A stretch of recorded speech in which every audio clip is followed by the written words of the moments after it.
하나님 아버지, 이 아침에 주님 말씀을 배우고 알기를 원하여 주의 기도의 전에, 말씀의 전에 나왔사오니 이 시간 우리의 마음을 열어 말씀을 보게 하시고 듣게 하시고 깨달을 수 있도록 성령 하나님 은혜를 베풀어 주시길 원합니다.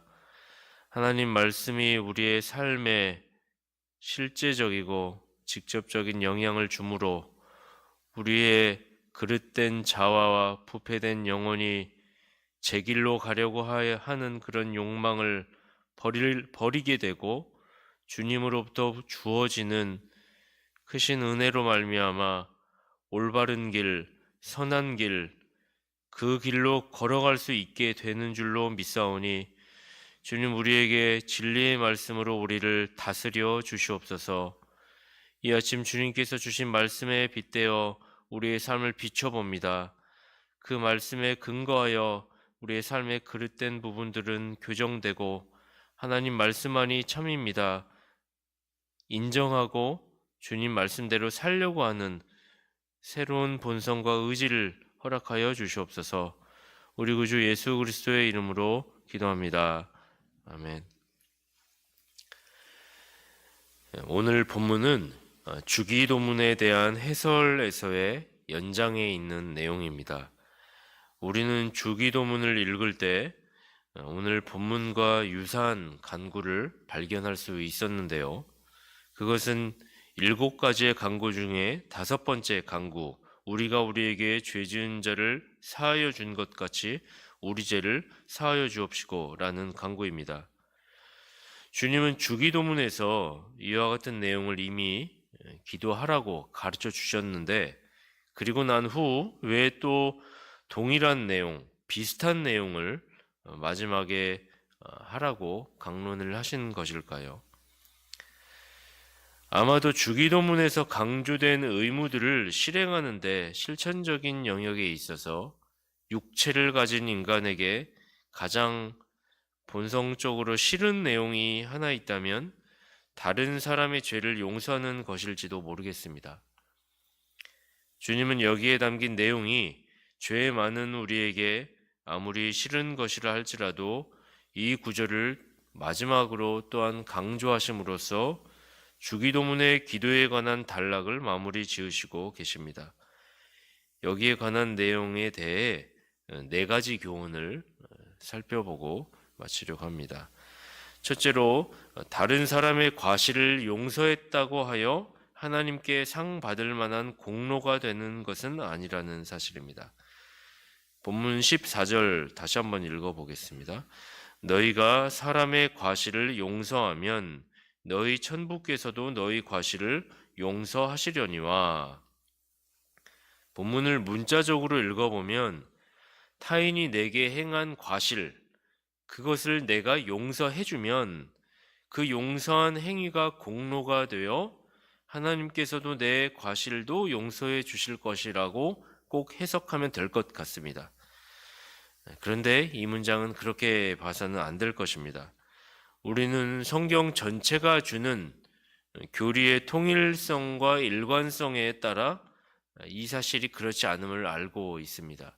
무슨 말이냐면 용서, 사죄, 이런 구원과 관련된 용서와 사죄의 공로는, 근거는 오직 예수 그리스도의 속죄 단 하나뿐이기 때문입니다. 우리의 인간의 행위는 아무리 최상의 행위일지라도 부적절하고 불완전하다는 사실이죠. 나의 행위가 아무리 의로워 보일지라도 하나님으로부터 받을 자비, 그러기에는 너무나 부적합한 것입니다. 성경은 우리가 다른 사람을 용서해야만 한다는 율법을 강조할 뿐이지, 우리가 다른 사람을 용서했기 때문에 하나님께서 우리를 용서한다라고 하는 그와 같은 내용들을 우리에게 말하지는 않습니다. 우리는 주님께서 다른 사람에게 용서하라라고 하는 그 율법의 내용에 따르는 것은 단순히 우리의 의무를 수행하는 것일 뿐, 그것이 주님으로 하여금 우리를 용서해야 할 빚을 지게 만드는 그 어떤 것은 아니라고 말씀하시는 것입니다. 둘째로 우리의 행위가 하나님의 행위보다 앞서 있다라고 생각해서는 안 될 것입니다. 하나님이 우리에게 자비를 베푸시지 않았다면 우리는 결코 다른 사람에게 진정한 선을 베풀 수 없는 존재들입니다. 사랑의 모든 행위에 있어서 첫째도 하나님이시고 둘째도 하나님이시다라는 사실입니다. 하나님이 우리에게 보여주시는 자비로 말미암아 신자는 구원을 얻었지요. 따라서 구원의 열매로 신자는 비로소 형제에 대한 사랑을 품게 되는 것이지, 내가 행한 선행에 대해 그 주체적 입장이 나로부터 시작했다고 생각하는 것은 큰 착각입니다. 우리가 다른 사람에게 자비를 베풀 수 있는 유일한 근거는 하나님께서 먼저 나에게 은혜를 베풀어 주셨기 때문이다 라는 사실을 우리는 잊어서는 안 됩니다. 용서에 대하여 주님께서 말씀해 주시는 비유 중에 가장 우리에게 설득력을 주는 비유가 있죠. 마태복음 18장 23절에서 35절에 대한 말씀인데요. 1만 달란트 빚진 자에 대한 이야기입니다. 그가 주인에게 그 빚을 탕감받았습니다. 1만 달란트를 탕감받았죠. 자신은 그렇게 큰 돈을 탕감받았음에도 자기의 자리에 돌아가서 100데나리온 빚을 진 동료를 용서하지 아니했죠. 게다가 그를 데려다 빚을 갚도록 감옥에 가두었지요. 그래서 다른 동료들이 이것을 보고 주인에게 이 사실을 아뢰었더니 주인이 악한 종을 다시 불러다가 옥졸에게 붙이고 마지막에 이렇게 말씀하십니다. 너희가 각각 중심으로 형제를 용서하지 아니하면 내 천부께서도 너희에게 이와 같이 하시리라. 1만 달란트를 탕감받은 사람이 100데나리온 빚을 용서하지 아니했다라는 것은 큰 차이를 말하는 것이죠. 왜냐하면 한 데나리온은 노동자 한 사람의 품삯과 같다. 그것을 가령 우리가 10만 원이라고 전제를 해본다면 한 데나리온이 10만 원이니까 한 달란트는 어떻게 되겠습니까? 한 데나리온은 그게 한 달란트는 6천 데나리온이 되기 때문에 한 데나리온을 10만 원이라고 가정한다면 10만 원 곱하기 6천 데나리온, 6천을 하면 한 달란트가 되겠죠. 그러면 얼마죠? 좀 계산을 해보면 그렇게 하여 1만 달란트 거기다 만을 또 곱하면 계산해보니까 한 60조 정도 되는 것 같습니다. 그러니까 1만 달란트의 가치는 상상할 수 없는 가치죠. 우리가 소위 4대강 사업을 4조에 했다고 합니다. 그러면 60조면은 비교가 좀 되지 않습니까? 이처럼 신자가 큰 용서를 받았는데 작은 용서를 형제에게 베풀지 않는다면 하나님께서도 너희에게 이와 같이 하실 것이라 말씀하시는 것입니다. 즉, 네가 용서받은 자라면 형제에 대하여 용서를 하지 않을 수 없다는 말씀이죠. 우리의 행위는 하나님의 행위로부터 말미암는 열매이다. 이 사실을 우리가 알아야 할 것입니다. 셋째로, 신자가 다른 일을 용서하는 것은 그것 자체가 신자의 자격, 신자임을 증명하는 증거이다라는 사실입니다. 본문에서 계속 나오죠. 너희가 사람의 과실을 용서하면 이라는 문장과 너희 하늘 아버지께서도 너희 과실을 용서하려니와 이 두 문장은 결합되어 있습니다. 이 두 문장은 갈라서 해석하면 안 되고 결부시켜서 해석해 보아야 합니다. 무슨 말이냐면 너희가 사람의 과실을 용서하면 이라는 것은 너희가 구원 얻은 신자로서 내가 그리스도로 말미암아 값없이 용서받은 것과 같이 형제를 향하여 70번씩 7번이라도 오늘의 삶에서 형제의 과실을 용서한다면 당신이 구원 얻은 자의 표지, 용서받은 자격을 갖춘 것을 증거한 것입니다. 그러기에 실제로 심판대 앞에서 하나님은 당신의 원죄와 자범죄에 연약한 모든 허물을 살아생전에 당신이 열매로 증거한 것을 알기 때문에 그것이 근거가 되어 증거물이기 때문에 근거가 아니라 증거물이기 때문에 죄 없다 여겨주시는 증거가 됩니다. 우리가 오해하지 말아야 할 것은 그렇다고 첫 번째 대지에서 봤던 것처럼 하나님이 나를 용서해 주신 것이 내가 상대방을 향해 용서해 준 것 때문에 주어지는 것은 아니란 사실은 염두에 두어야 하겠죠. 단지 내가 상대방을 용서한 그 행위는 하나님이 용서해 주신 것과 분리할 수 없는 관계라는 것, 그 이상이 아니라는 것입니다.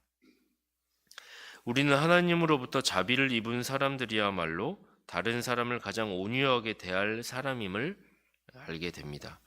하나님의 은혜가 사람의 마음 속에서 기적을 일으키면 그 자비로움은 필연적으로 발생하게 되고, 우리가 하나님과 이룬 화해는 우리가 동료에게 베푸는 위로하는 정신에 의해 구체적으로 드러나게 될 것입니다.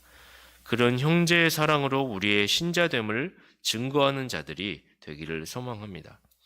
마지막으로 넷째로, 주님께서 우리가 다른 사람을 용서하는 것과 하나님이 우리를 용서하는 것을 결합시켜 놓은 것은 반드시 그렇게 해야 된다라고 하는 것, 당위성, 신자의 의무, 책임이라는 사실을 알려주기 위해서입니다. 하나님은 신자에게 용서를 해야 된다라고 하는 사실, 그 필요성을 강조하고 계시는 것입니다. 신자라면 하나님께서 용서를 청할 때마다 매우 중대한 의무를 기억해야 합니다. 하나님이 보시는 그 앞에서 그 의무에 대해 곱씹고 다짐해야 합니다. 하나님은 분명히 우리를 그리스도를 통해 자비를 보여주신 것이죠. 그리고 다른 이에게 자비를 베풀도록 우리에게 조금 더 세게 억양을 이야기하자면 강요하시고 필요성을 신자가 그렇게 반드시 해야 함을 우리에게 요구하시는 것입니다. 그러므로 신자는 어떠한 환경과 상황 속에서 그리스도인의 낮은 자세로 먼저 손을 내밀고 먼저 낮아지는 마음으로 용서의 주체가 되어야 합니다. 이것은 의무인 것입니다. 우리는 실생활 가운데 다투는 일들도 많고, 그리고 서로 의견이 대립되는 일들도 많습니다. 그렇기 때문에 항상 우리는 본성적으로 내 중심적으로 생각을 하기 때문에 그런 대립되는 일이 있게 됐을 때 상대방이 잘못했다라고 먼저 그렇게 생각이 들게 되죠. 실제 상대방이 더 잘못했을 수도 있고요.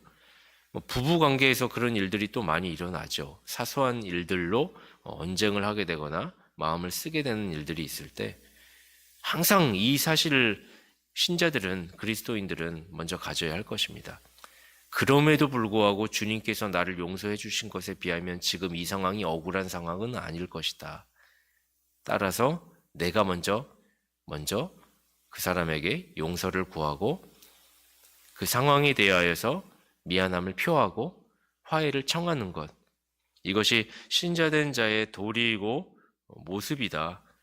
먼저 손 내밀 수 있는 것, 이것은 내가 받으려고 하는 것이 아니라 의무로서 먼저 그렇게 해내야 하는 것이다 라는 사실을 우리는 알아야 할 것입니다. 그렇다고 나에게 선을 넘는 가해를 행한 자, 그런 자들까지도 무조건 용서를 해야 하는 것입니까? 그건 아닐 것입니다. 세상 법을 적극적으로 대놓고 위반함으로써 중대한 죄를 범한 사람이 나에게 입힌 그 손해를 내가 용서해야 되는 것, 그건 필수적인 사항이 아니라는 것입니다. 우리는 악행을 묵과하거나 공의가 이루어지는 것을 방해하는 것이 주님이 말씀하신 용서고 사랑이라고 생각하지 않기 때문입니다. 주님은 사랑을 실천하기 위하여 공의를 가르치시는 분이심을 우리는 항상 알아야 합니다. 죄에 대하여, 의에 대하여, 심판에 대하여 세상을 책망하시는 분이 주님이시죠. 악행을 묵과하거나 무조건적으로 용서하는 것은 바람직하지 않을 것입니다. 만일 우리가 소송을 내서 손해보상을 받기 위해 세상 법정에 의뢰한다 할지라도 앙심에서가 아니라 오로지 하나님의 영광과 이웃의 유익과 공익을 위한 것이 맞다면 우리는 손해에 대한 응당 대가를 받는 것이 지혜로울 것입니다. 결론입니다. 4가지였습니다. 용서에 관한 4가지. 첫째로, 다른 사람의 과실을 용서했다고 하여 하나님께 상 받을 만한 공로가 되는 것은 아니라는 사실입니다. 둘째로, 우리의 행위가 하나님의 행위보다 앞서 있다고 생각해서는 안 되는 것이죠. 항상 공로의 주체는 하나님이시고 먼저 우리가 주님의 공로를 받았기 때문에 선을 행할 수 있는 존재임을 알아야 하는 것입니다. 셋째로, 신자가 다른 사람을 용서하는 것은 그것 자체로 신자의 열매를 가진 것이죠. 신자의 자격을 갖췄다는 증거라는 사실입니다. 그리고 넷째로, 주님께서 우리가 다른 사람을 용서하는 것과 하나님이 우리를 용서하는 것을 결부시켜 놓은 것을 보면, 다른 사람을 용서하는 것은 꼭 필요한 일이고 책임으로서 신자가 해야 할 의무이다. 당위성을 부여해 주셨다는 사실, 이 사실을 알려주기 위해서인 것입니다. 이 4가지가 용서에 대한 우리에게 주는 교훈입니다. 이 4가지를 우리가 삶 가운데 잘 투영하여서 많은 이들에게 신자의 덕을 미치는 저와 여러분이 되었으면 좋겠습니다. 기도하겠습니다. 하나님 아버지, 용서하는 것이 얼마나 어려운지 주기도문을 마치고 나서 한 번 더 강조하였던 주님의 말씀을 기억합니다. 인간이 죄인인데 그 죄성이 발현될 때 우리에게 거북스럽고 싫어하는 바 된 것은, 내가 용서받는 것은 생각지 못하고 다른 사람에 대하여서의 그 용서한다는 것은 너무나 어렵고 하기 싫고 하지 않으려 하는 본성을 우리가 가졌다는 것입니다. 주님, 용서가 먼저 주님으로부터 그 공로가 시작되었고 근거가 있음을 알기 때문에 우리가 삶 가운데 이웃을 사랑하고 형제를 사랑하며 할 수 있는 그 용서함을 우리로 하여금 허락하여 주시기를 간절히 소망합니다. 먼저 용서하는 자가 된다면 그 가정은 복된 가정이 될 것이고 그 교회는 평화가 넘치고 행복이 넘치는 그리스도의 사랑이 드러나는 교회가 될 것입니다. 이 사회가 먼저 용서하고 자비를 베푸는 사회가 된다면 하나님, 아름답고 거룩한 사회가 될 것임을 고백합니다. 이 사실을 우리가 알고 먼저 이 사실을 실천하는 자들 되도록 하여 주시옵소서. 우리 구주 예수 그리스도의 이름으로 기도합니다. 아멘.